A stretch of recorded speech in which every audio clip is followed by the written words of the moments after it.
Eh, bisa langsung ke halaman 2, Dok? Ya,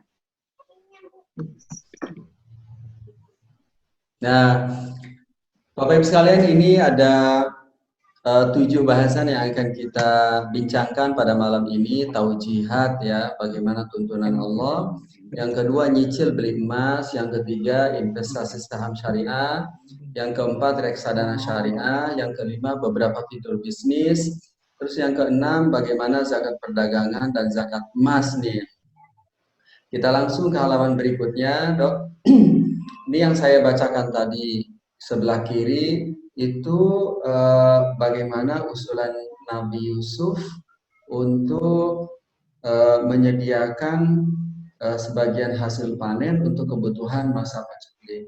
Nah, maknanya mungkin umum kepada kita semua untuk punya tuh dana cadangan, dana darurat untuk memitigasi masa-masa dan kondisi sulit. Nah, yang kedua ini tuntunan Rasulullah Shallallahu Alaihi Wasallam. Jadi rahimallahu imro'an. Allah memberi rahmat bagi hambanya yang satu mencari rezeki halal, yang kedua bersedekah, yang ketiga mendahulukan kebutuhan yang lebih penting sehingga itu dilakukan agar ia bisa memitigasi masa-masa sulit kalau di sini keadaan membutuhkan atau keadaan fakir. Nah, berdasarkan dua tuntunan Allah, Rabb kita, Rasul kita, teladan kita, coba kita terjemahkan dalam pointer-pointer selanjutnya. Kita lihat, Bapak sekalian, kita lihat di halaman berikutnya, ya, nyicil beli emas. Nah, jadi kesimpulannya Bapak Ibu sekalian, kalau kita merujuk kepada otoritas fatwa di Jakarta ini, kesimpulannya bahwa nyicil beli emas atau beli emas secara angsur atau beli emas secara tidak tunai itu diperkenankan ya, diperkenankan. Nah, kesimpulan akhirnya adalah karena menurut otoritas fatwa di Indonesia, emas itu bukan lagi alat pembayaran atau alat tukar, tetapi sebagai komoditi layaknya barang dan jasa yang lain. Sehingga kalau Pak Bambang membeli emas 1 gram misalnya 900.000, maka ini berarti pertukaran antara 900.000 sebagai alat tukar, alat pembayaran dengan emas sebagai komoditi. Sehingga dengan kesimpulan ini maka bisa dibeli tunai ataupun tidak tunai ataupun nyicil ataupun angsur. Nah, walau inilah pandangan inilah yang diadopsi oleh fatwa DSN MUI. Nah, ini bisa lanjut, Dok, ke halaman berikutnya. Jadi uh, kalau jual beli emas itu dilakukan secara online, itu juga diperkenankan selama memang emasnya ada. Jadi kalau kita beli emas secara online, itu kalau kita beli emas secara online, itu berarti emasnya harus ada, tidak bodong, apalagi fiktif. Pada saat emas tersebut kita titipkan, juga harus jelas ini dititipkan di mana. Terus emas yang dititipkan itu apakah logam mulia atau perhiasan? Logam mulianya apakah memang seperti apa? Nah, itu harus clear. Nah, oleh karena itu, kalau menurut saya, kalau kita beli emas, ini sangat terkait dengan perusahaan tempat menjualnya. Saya sendiri sih menyarankan untuk membeli emas dari perusahaan yang jelas-jelas legal, diawasi oleh otoritas, dan juga mendapatkan sertifikat syariah dari Dewan Syariah Nasional MUI. Itu tentang nyicil beli emas. Kita lanjut, Dok, ke halaman berikutnya. Lanjut, Dok, ke halaman berikutnya. Nah, ini investasi saham syariah.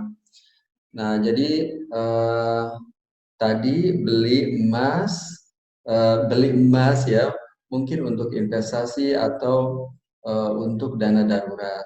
Nah, bagaimana dengan saham?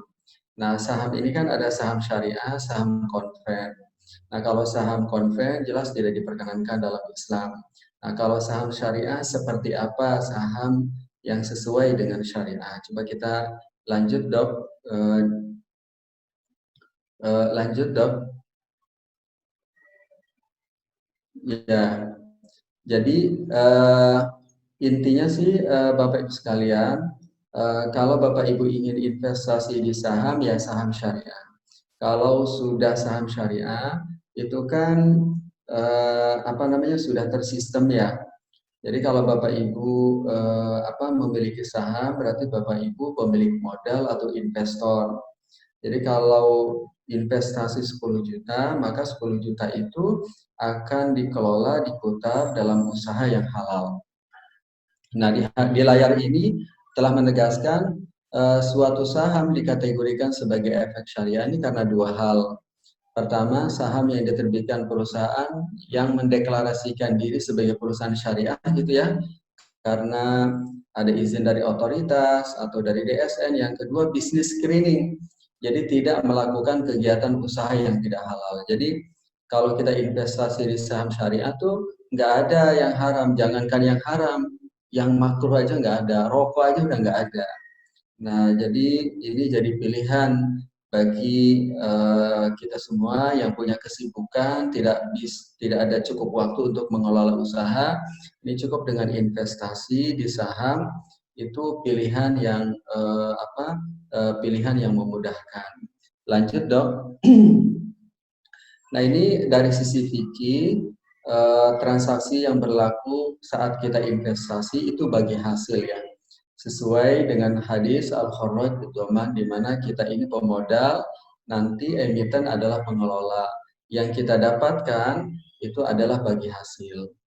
Lanjut, Dok. Nah, ini beberapa jual beli saham yang terlarang ya, short selling ya, dan sejenisnya. Jadi ini biasanya dilakukan oleh para spekulan, orang-orang yang memang masuk ke pasar ini memang tidak untuk investasi. Nah, oleh karena itu kalau kita memang mau investasi, maka kita mau berbisnis, membeli saham, maka niatnya memang niat investasi, tidak menjadi spekulan. Nah, ikut aja sesuai dengan aturan yang ada. Insya Allah itu yang dibenarkan sesuai dengan yang saya presentasikan. Sementara transaksi yang terlarang ini sebenarnya sih dia tidak ikut aturan aja ya, jadi jual beli saham yang terlarang. Kita lanjut, Dok. Ini reksadana. Reksadana syariah itu biasanya bagi Bapak Ibu atau kita semua yang punya modal tapi nggak tahu mau ditempatkan di mana, mana kira-kira fitur portofolio yang eh, lagi naik gitu, penghasilannya bagus, marginnya bagus, keuntungannya bagus, tapi risikonya terkendali. Nah, tinggal kita titipkan menjadi reksadana syariah ke manajer investasi. Nanti manajer investasi yang menentukan bahwa oh saat ini bisnis yang bagus nih deposito, bisnis yang bagus itu saham atau sejenisnya. Jadi dengan cara kita menempatkannya di reksadana syariah melalui manajer investasi, nanti mereka lah yang akan menunjukkan ke kita bahwa bisnis yang bagus ini hari ini nih gitu. Nah, ini mungkin salah satu pilihan. Jadi reksadananya harus reksadana syariah, jangan sampai konven. Kita lihat di halaman selanjutnya, Dok. Nah, ini ada 3 doabit batasan kaidah tentang reksadana ya. Jadi yang pertama investasi dengan emiten, sistemnya bagi hasil. Yang kemudian yang kedua diinvestasikan di saham syariah. Nah, yang ketiga ini nama bagi hasil. Jadi kalau investasi kita di saham, maka keuntungan kita namanya dividen ya, right dan capital gain. Nah, tetapi jika investasinya di suku, maka penghasilannya bisa bagi hasil yang diterima secara periodik. Nah, itu kira-kira Bapak Ibu sekalian terkait dengan reksadana syariah. Lanjut, Dok, di halaman berikutnya. Ini perbedaan reksadana syariah dan konven. Nah, pilihan kita ya sebelah kiri. Jadi karena sebelah kiri usahanya usaha syariah. Kalau yang di konven jelas karena dia nggak ada screening halal haram, Jadi sangat mungkin saat kita investasi, uang kita ini dikelola di usaha-usaha yang tidak halal. Nah, kalau di syariah pada saat ada pendapatan yang tidak halal, dia langsung jadi infak dan sedekah. Nah, kalau yang sebelah kanan nggak ada parameter itu. Kalau di reksadana syariah berarti kan ada Dewan Pengawas Syariah, sedangkan kalau di reksadana konven nggak ada. Nah, itu di antara perbedaannya. Lanjut, Dok. Nah, ini bisnis pre-order. Sebenarnya banyak sih. Ini hanya sekedar contoh. Mungkin ada di antara sebagian masyarakat kita yang berbisnis karena di tengah kesibukan hari ini online tersedia, jadi memasarkan barang orang lain ke akun-akun media sosial, ke WA group, barang itu bukan miliknya. Jadi mempublish produk-produk perusahaan tertentu atau pihak lain, nanti pada saat ada orang yang beli japri, baru diminta dana tunai sebagai alat pembayaran, baru dia sebagai pelaku pre-order membeli kemudian dikirim. Nah, jual beli ini sih selama transaksinya jelas, selama transaksinya jelas diantaranya, jadi barang yang dikirim ini kapan nyampe, kriterianya apa. Kalau pada saat terlambat pengiriman atau ada cacat, berarti yang menanggung yang melakukan pre-order. Nah, kalau dalam Islam ini masuk dalam kategori jual beli salam dalam hadis man aslam fal yuslih fi kaili ma'lum wa waznin ma'lum ila ajali ma'lum. Lanjut, Dok. Nah, setelah kita berbicara tentang investasi di emas ya, investasi di saham, reksadana, tadi beberapa bisnis jual beli online seperti pre-order, luput juga sebenarnya di deposito bank syariah. Jadi deposito bank syariah mungkin salah satu pilihan termasuk tabungan untuk penyediaan dana-dana darurat. Deposito syariah itu menjadi membuat kita nyaman ya, karena apa? Karena dana kita itu ditempatkan di usaha-usaha yang halal. Karena salah satu pembeda antara bank syariah dengan bank konven itu uang kita dikelola di usaha-usaha yang halal dan ditunaikan zakatnya. Jadi di bank syariah juga sama, karena diawasi ya, tidak boleh ada dana deposito, tabungan atau dana pihak ketiga itu disalurkan oleh bank syariah untuk membiayai rokok, nggak boleh, nggak boleh, apalagi yang haram gitu. Nah, jadi kalau kita menempatkan di deposito bank syariah, insya Allah itu jadi pilihan untuk menyediakan dana darurat yang kapan saja bisa kita ambil. Mungkin tabungan lebih tepat ya. Nah, selanjutnya tentang zakat. Setelah kita berbisnis, ada penghasilan, insya Allah. Nah, tinggal selanjutnya berzakat. Bagaimana menunaikan zakatnya? Kalau tidak salah dalam pertemuan kita yang pertama pernah berbicara tentang zakat perdagangan saat para dokter itu mengelola klinik, mengelola usaha klinik. Kalau dokter sebagai dokter di rumah sakit kan profesional, berarti masuknya di zakat pendapatan. Jadi menjadi wajib zakat apabila kalau menurut PMA yang lama, apabila pendapatannya 6.530.000 dikeluarkan 2,5% setiap bulan. Nah, tapi kalau dokternya mengelola klinik, ada modal, ada karyawan, maka yang berlaku bukan zakat profesional, tetapi zakat perdagangan bagi dokter pemilik klinik tadi. Nah, maka bagaimana cara menghitung zakatnya? Nah, yang berlaku adalah apabila pendapatan klinik atau usaha-usaha lain yang dikelola oleh kita semua, para dokter, itu mencapai senilai 85 gram emas. Mungkin disesuaikan dengan nilai emas pada saat wajib zakat, katakanlah 900.000. Maaf, katakanlah misalnya 90 juta. Jadi apabila pendapatannya senilai 90 juta, maka ditunaikan apabila bisnisnya itu selama 12 bulan. Kalau ada bisnis yang bulanan, berarti diakumulasi selama 12 bulan. Apabila totalnya mencapai senilai 85 gram emas, maka ditunaikan 2,5% sebagai zakat mal. Kita lanjut, Dok, ke halaman berikutnya. Nah, ini tentang simulasi sih. Jadi inventory ditambah pendapatan dikurangi utang dan biaya operasional dikali 2,5% itu simulasi dari zakat perdagangan. Kita lanjut, Dok. Lanjut, selanjutnya, Dok. Nah, ini zakat emas dan perak. Zakat emas dan perak juga berlaku untuk zakat saham, sukuk, reksadana, deposito, tabungan, giro, emas, logam mulia, termasuk juga perhiasan yang tidak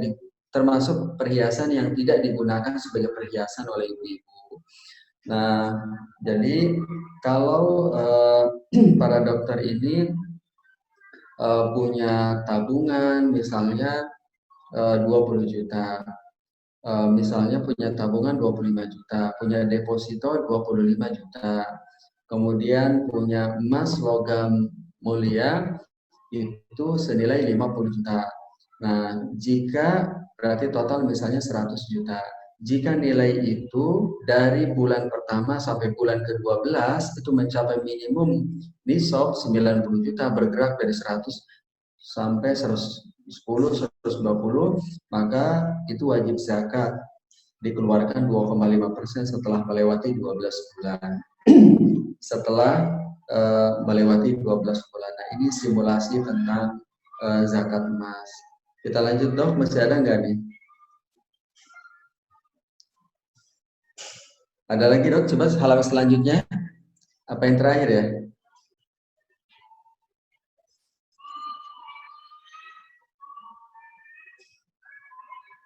Sudah ya? Baik. Baik, itu saja Dr. Bambang, Bapak Ibu sekalian sebagai mukadimah. Mudah-mudahan ada banyak masukan atau pertanyaan yang bisa kita bahas.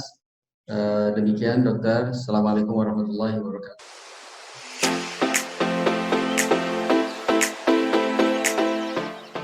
Jika ada yang mau berinvestasi kepada usaha kita, tapi kita tidak sanggup menghitung atau melakukan pembukuan untuk menghitung untung rugi, apakah boleh jika bagi hasil dilakukan secara flat dan ringan bagi kedua pihak? Misalnya investor memberikan modal 150 juta dan sepakat bagi hasilnya 1 juta tiap 50 juta per bulan. Mohon pencerahannya, Ustaz.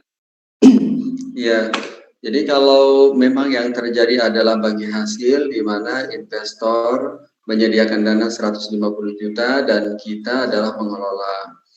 Nah, jadi kaidahnya adalah keuntungan itu memang harus prosentase gitu. Jadi prosentase, jadi baik sebesar kontribusi modalnya ataupun sesuai kesepakatan.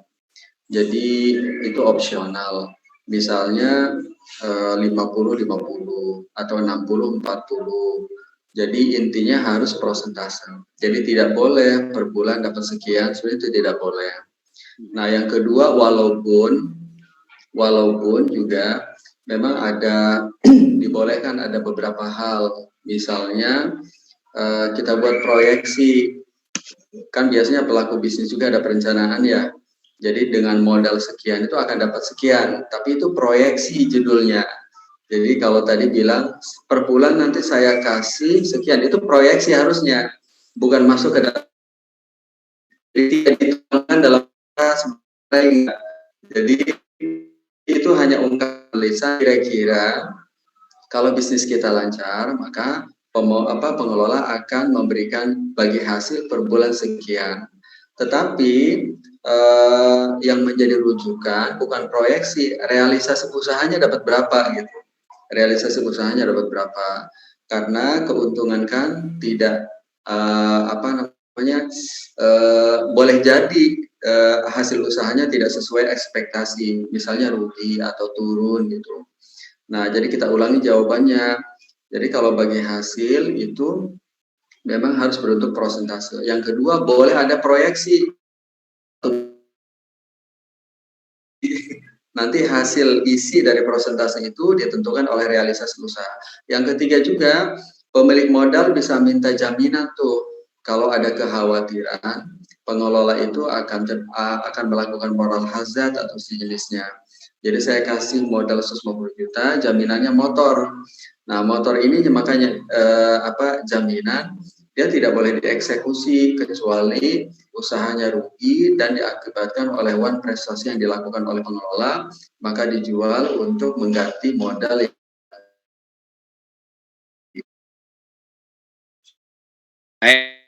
Jelas. Ustadz, gimana pendapat Ustadz tentang syarat MUI bisa masuk saham syariah dengan masih diperbolehkannya sumber dana riba asalkan kurang dari 45% katanya. Apakah boleh bila kita membeli saham perusahaan yang dekat milik saham adalah perusahaan sama kehalalan semua proses sampai hilir. Ya, jadi yang disampaikan tadi sebenarnya total utang ribawi itu tidak boleh lebih dari 45%. Jadi kesimpulannya bahwa utang non ribawi atau dana halalnya harus dominan. Nah, kriteria ini tidak sempurna memang. Ini minimalis. Jadi dan ini berlaku tidak hanya kita di Jakarta, di Kuala Lumpur juga sama, di negara-negara lain juga sama. Jadi memberikan kelonggaran.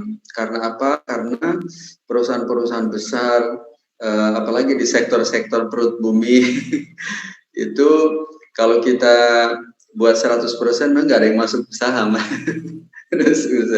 Nah, berharap dengan kelonggaran-kelonggaran ini tidak jadi kata akhir final, tapi kira-kira ini menjadi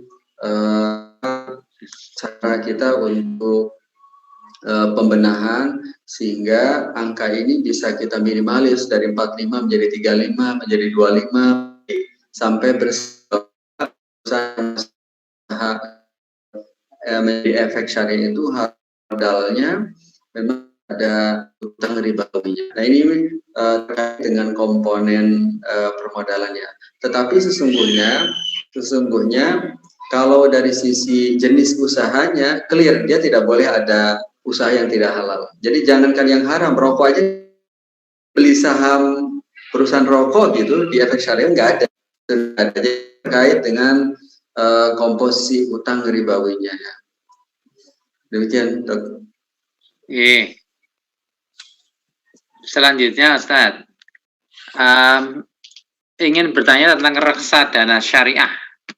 Sepengetahuan saya belum ada sistem untuk memfilter investor atau stable mal bebas dari maghrib ya, maisir, dan riba.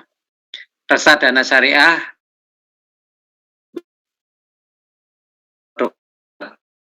tapi kita tahu dengan investor, maksudnya tadi investornya menggunakan uang halal atau haram. Karena saham adalah hasil otomatis berpengaruh dengan apa yang kita dapatkan. Jika investornya kita ragu gimana? Ya, jadi isi reksadana itu kan yang pertama di bank syariah, yang kedua saham syariah, yang kedua tubuh reksadana. Jadi kalau kita menitipkan dana kita ke manajer investasi untuk ditempatkan di usaha tertentu, ya pilihannya ya ditempatkan di deposito bank syariah, isinya itu. Kedua di saham syariah, ketiga di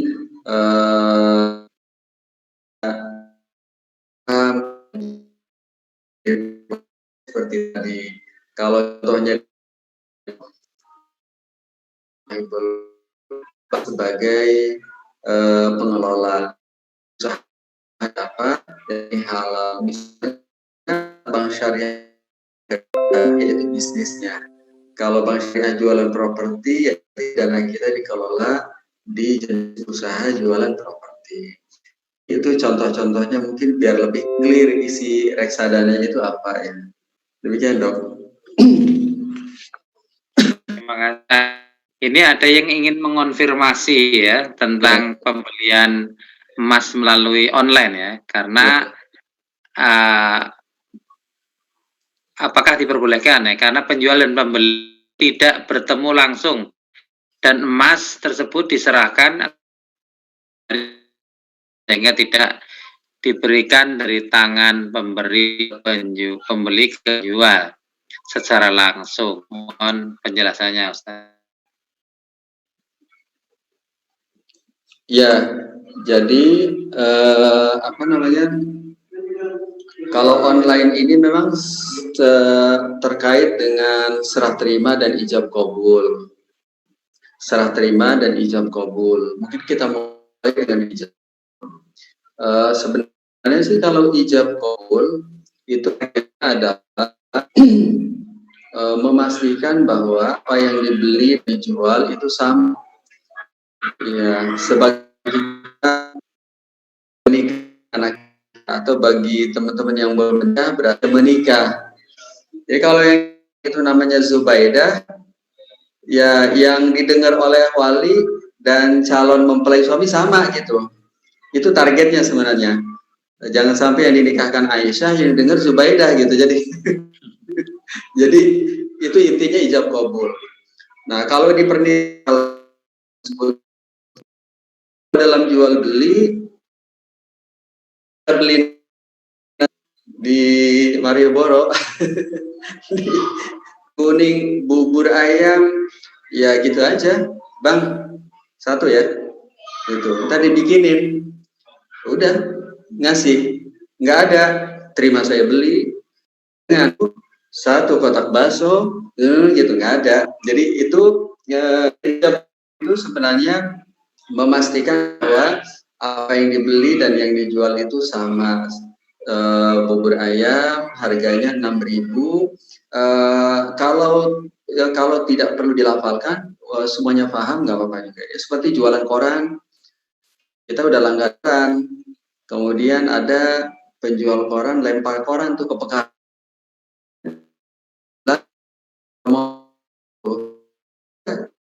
Jual beli. Nah, jadi intinya ijab kabul itu sebenarnya bisa pakai. Itu apa yang penting paham nggak gitu, sama-sama paham nggak? Karena semua orang paham bahwa saat dia itu tidak maksud tiba dan itu ijab terimanya intinya perpindahan kepemilikan, tidak mesti fisik, non fisik juga nggak apa-apa. Kalau kita beli HP-nya 5 juta, berarti serah fisik tuh, uangnya kita serahkan, HP-nya kita terima, berarti sama, itu namanya fisik, kepegang uangnya. Kalau kita transfer uang, misalnya berdonasi melalui lembaga ambil zakatnya BSMI tadi, berarti kita transfer juta sebagai zakat kepada siapa? Kepada BSMI ke rekeningnya. Nah, itu serah terimanya fisik atau non fisik, nggak keraba, uangnya nggak kepegang, tapi udah perpindahan kepemilikan kan gitu. Nah, jadi dalam fikih dikenal ada namanya serah terima fisik, di tangan kepegang, ada non fisik tapi udah jadi miliknya gitu. Nah, itu juga terjadi dalam online yang biasa kita lakukan, membeli barang melalui marketplace, tinggal gambar, kemudian bukan alat pembayarnya mau apa gitu, mau pay letter dan sejenisnya, nanti barang dikirim. Nah, itu jadi boleh, nggak ada masalah. Yang terpenting sebenarnya emasnya ada apa enggak gitu. Jangan sampai bodong atau oleh karena itu jadi menurut saya jadi memilih tempat jualan, tempat perusahaan yang menjual emas yang legal gitu, diawasi oleh otoritas, terus ada lembaga keuangan syariah, menurut saya itu yang prioritas. Demikian, Dok. Ya.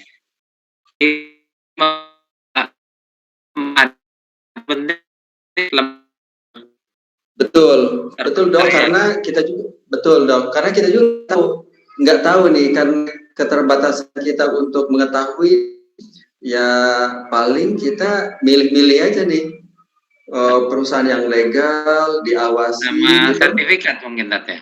Kenapa? Sama sertifikat atau gimana? Betul, misalnya kalau kita beli di bank syariah, ini ada kantornya ya, jadi terjadi penyimpangan, ada yang juga gitu ya. Ya. Dan berikutnya ini mohon bagaimana caranya investasi emas tanpa harus menyimpan emas itu di rumah atau di lemari. Iya. Iya Dok, kan tadi ya fitur-fiturnya sudah beragam. Jadi sekarang kan banyak nabung emas ya, beli emas terus titip gitu, beli titip emas. Jadi kita beli melalui online, kemudian titip, bisa titip di perusahaan tersebut ataupun diantam. Dia kalau beli logam mulia. Jadi bermodalkan gadget, HP di tangan, kita bisa sudah melakukan transaksi itu dalam beberapa menit ya. Beli dan titip, nanti kita bisa bisa dikirim ke rumah juga. Jadi beli emas online. Demikian Dok. Ya, ini nyambung Mas tadi, Mas yang tidak cash kayaknya. Aplikasi Tamasya pembeli emas yang bisa nanti dalam emas atau uang via online, pegadaian dan sebagainya. Semacam itu bagaimana? Apa diperbolehkan? Ya, saya sendiri belum bisa menjawab Dok terkait dengan produk ini. Mungkin perlu saya bedah dulu, telah dulu seperti apa. Belum bisa menjawab terkait dengan produk Tamasya ini ya, karena belum ada informasi detail tentang seperti apa. Tetapi secara umum sih kalau menurut saya, kalau yang dimaksud adalah lembaga keuangan syariah, insya Allah sih ada otoritasnya, ada aturan yang mengatur. Lembaga keuangan syariah juga nggak bisa semudah itu meluncing produk, harus dari kita itu. Jadi sampai sudah menurut kita beli ya, kita beli sebagai produk. Demikian Dok.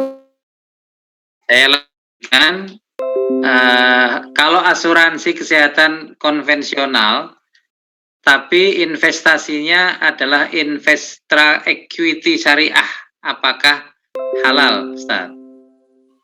Ya, jadi kalau asuransi konven jelas dibolehkan ya.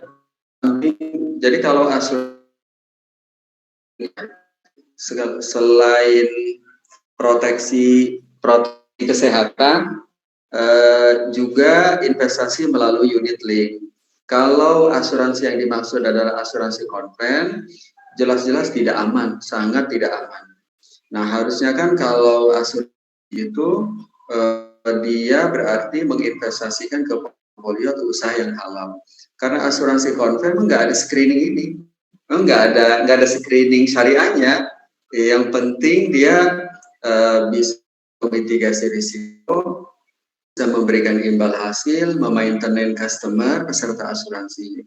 Jadi kalau menurut saya kesimpulannya nggak dibolehkan, apalagi saat ini perusahaan-perusahaan asuransi yang menyediakan fitur investasi seperti unit link itu tersedia. Jadi tidak ada alasan bagi kita untuk memilih yang konven ya.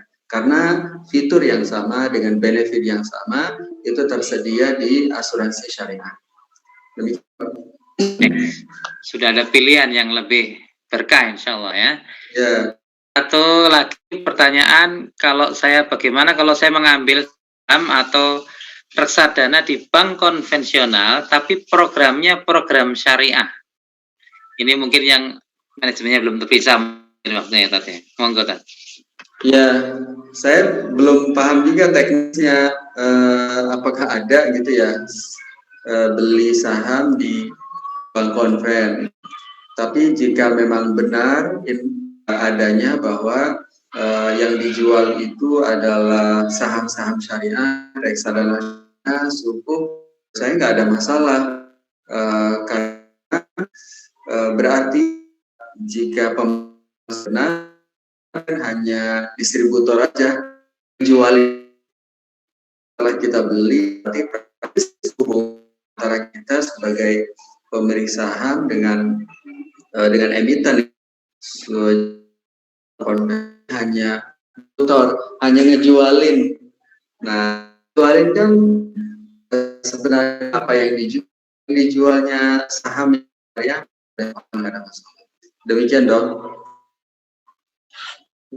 Pasti ada pertanyaan yang menarik juga.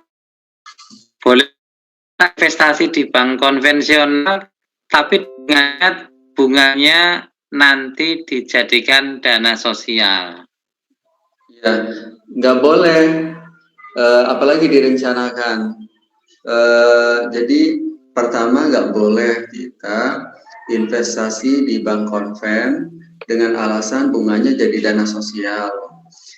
Jadi dana sosial karena yang jadi concern sebenarnya bukan riba atau bukan riba dan bukannya, tetapi dengan kita investasi di bank konven, di lembaga keuangan konven atau perusahaan yang aktivitas usahanya tidak sesuai syariah, kan berarti kita termasuk beserta sekian banyak para deposan berkontribusi walaupun dengan persentase berbeda-beda.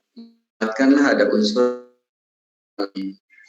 Nah, yang kedua, pada saat dimana sekarang ada fitur alternatif ya, bisa investasi melalui mobile banking bank syariah, sebenarnya sih menurut saya tidak ada alasan ya, tidak ada alasan untuk tempatkan deposito di bank kedua, jadi tidak ada alasan. Nah, yang ketiga, kecuali atas alasan apa, motif apa. Kalau nyari benefit kan ada bank syariah. Terus atas alasan apa ini juga nggak paham gitu. Jadi intinya pokoknya tidak dibolehkan lah gitu. Ya, ini Ustadz, ini juga menarik ini. Pada umumnya investor itu kan tentunya berharapnya hanya dapat untung ya, nilai tambah gitu. Padahal dalam syariah tadi dikatakan mesti ada akad kerjasama, masuk kemungkinan terjadi kerugian ini. Ini gimana dengan pemohon penjelasannya? Ya betul dok. Jadi perjanjian itu kan memang harus umum ya, harus memuat seluruh kondisi. Karena usaha itu mungkin untung, mungkin rugi. Memang harus perjanjian itu harus memuat kalau untung seperti apa, kalau rugi juga seperti apa. Itu judulnya perjanjian. Nah, selanjutnya kan tidak ada pengelola yang mau rugi kan. Akhirnya dia pasang keluar keringat bagaimana supaya usahanya kan tidak rugi. Itu mungkin mudah dipahami oleh para pelaku usaha. Jadi tadi yang disampaikan itu memang perjanjian. Jadi andaikan rugi seperti apa, kalau untung juga seperti apa. Nah, selanjutnya biasanya para pelaku usaha, investor sudah milih nih mana kira-kira usaha yang kemungkinan risikonya terkendali, potensi ruginya kecil gitu.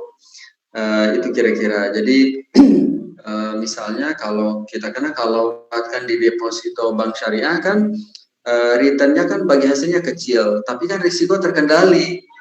karena bank syariah sendiri ketat menempatkan dananya ke pihak ketiga, jadi nggak ada bank syariah itu nyalurin modal untuk startup misalnya, untuk orang-orang yang baru mulai usaha kan nggak ada ya, karena dimitigasi.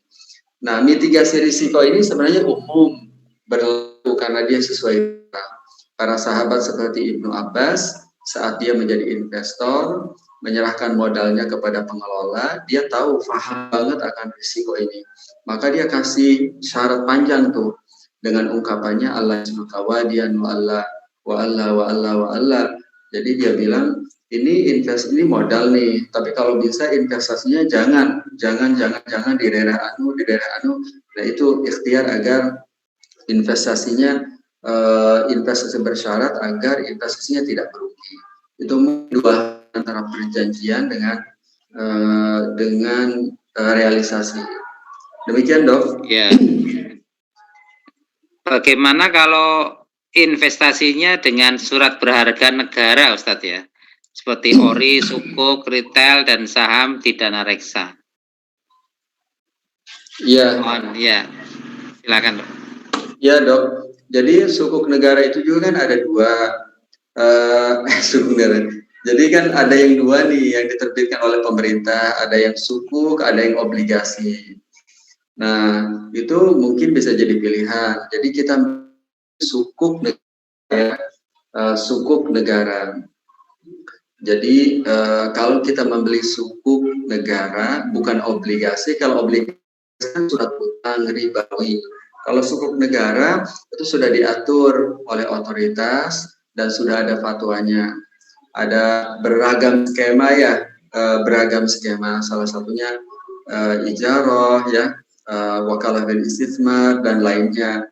Jadi tabungan, jadi bagi keuntungan yang kita petik itu hanya fee. Jadi bagi hasil dari sewa, jadi nanti pas.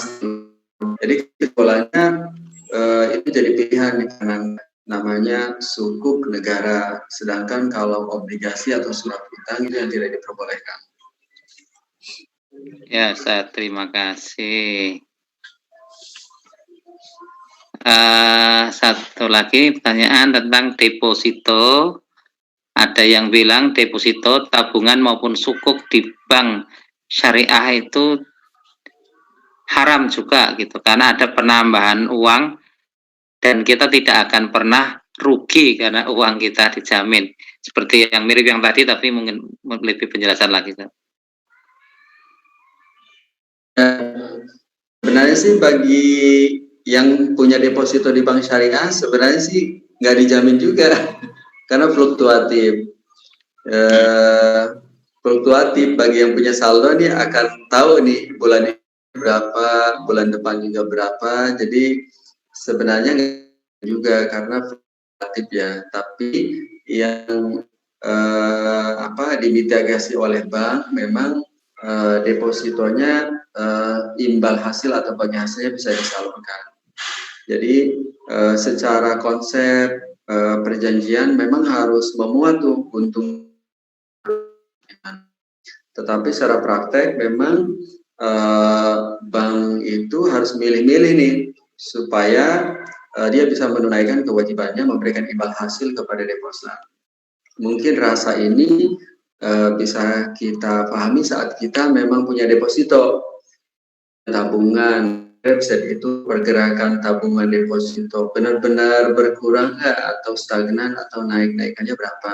Yang kedua mungkin kerasa juga kalau kitanya sebagai pengelola diberikan modal oleh orang lain, kan kita akan mikir keras tuh supaya modal orang nggak hilang, nanti kita yang menanggung. Kira-kira begitulah logika betapa pada prakteknya memang dimitigasi. Nah, kalau di lembaga keuangan mungkin aspek risiko ini menjadi menjadi pertimbangan yang sangat inti selain syariah ya, karena dia diawasi. Demikian, Dok. Ya, terima kasih, Ustaz. Ini selingannya tentang BPJS ya. Kemarin sudah ya dibahas ya. kajian yang kemarin. Tapi bolehlah disinggung sedikit, Ustaz. Ya, ya. Jadi memang jawabannya ada dua, Dok. Jadi pertama, seperti yang saya sampaikan dalam pertemuan pertama, BPJS Kesehatan Konven tetap sebagai fitur konvensional. Jadi seperti halnya asuransi konvensional. Jadi ada unsur transfer of risk. Jadi premi yang dibayarkan kelas 1, 2, dan 3 itu memang jadi alat bayar untuk membeli biaya pertanggungan saat sakit, saat klaim diajukan. Nah, itu dalam bahasa fikih, dalam kodrat fikih itu gapping, karena bisa surplus underwriting atau defisit underwriting. Begitu pula penempatan BPJS ini kan bisa diobligasi, surat utang ribawi, deposito bank konven juga ribawi. Di praktis biaya pertanggungan yang kita terima itu hasil dari penempatan premi di portofolio konvensional. Intinya memang tidak diperkenankan. Nah, kita berharap nih mudah-mudahan para pemegang kebijakan nih bisa secepatnya memberikan solusi agar fitur ini tidak hanya meringankan tetapi juga diridhoi oleh Allah Subhanahu wa taala. Nah, yang kedua, tapi dalam hal di mana kondisinya darurat atau semi darurat, menurut saya pribadi diperkenankan. Salah satu kondisi darurat adalah misalnya sebagian masyarakat kita yang tidak punya serta syariah swasta, maka itu diperkenankan. Mungkin karyawan, mungkin petani atau nelayan. Yang kedua, atau memang diharuskan oleh peraturan perundang-undangan, misalnya perusahaan dan seterusnya. Nah, dalam dua kondisi ini termasuk kondisi yang diperbolehkan karena kondisi darurat gitu. Jadi boleh menjadi mitra, menjadi dokter, bekerja, termasuk kita menjadi peserta dalam dua kondisi tadi. Demikian, Dok.